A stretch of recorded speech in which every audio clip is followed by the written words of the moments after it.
Going through all this mud flood stuff, I kept hearing the name Tartaria, and I kept thinking, where have I heard that before? And bingo, it was the history of Russia. So actually even the index referencing is interesting, because it links the Tartars directly with the Crimea Khanate, Zan, and the Khanate of the Mongols. And those Khans, of course, are directly descended from Genghis Khan. And you'll actually find the Tartars in association with the Khans quite frequently. The first mention of the Tartars in association with the history of Russia here is on page 67, and I'll read it to you. The Mongols, or the Tartars as they are called in Russian sources, hey that's interesting, came upon the Russians like a bolt from the blue.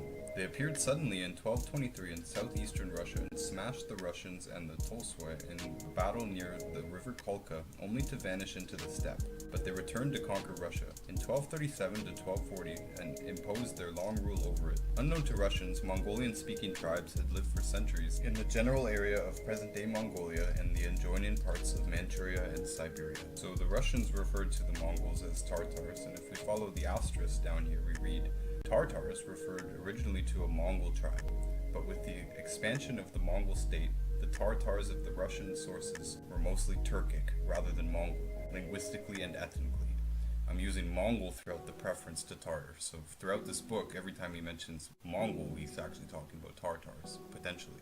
And here the next reference to Tartaria is, Russia became subject to constant large-scale raids by a number of Tartar armies, particularly from the Khanates of Kazan, Astrakhan, and the Crimea. So this Tartaria thing was a force to be reckoned with in Russian history, and it comes up again and again, and we really don't hear a lot about it other than the conquests of Genghis Khan, which is quite a vague reference, and really isn't grounded in actual history. As far as we can tell, I mean, it's kind of a dead end in the history books. It's just a story that pops up, like Alexander the Great. It's not connected into the larger picture, other than to weave the historical narrative, so it appears. Here it's showing that the Mongols really were everywhere in Europe, really around the early history of what we're told, which, by the way, starts around the 1000s, so it was very sparse before that.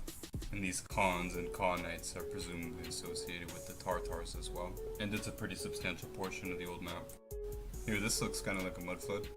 The later history completely takes attention away from the east. And here these pictures of Leningrad, St. Petersburg really could be mistaken for any city in the ancient world, or the world as we inhabited it, or inherited it, or were moved into it, or however we're describing it, but it's the start of our history as we have photographs for. Thanks for joining me, everyone.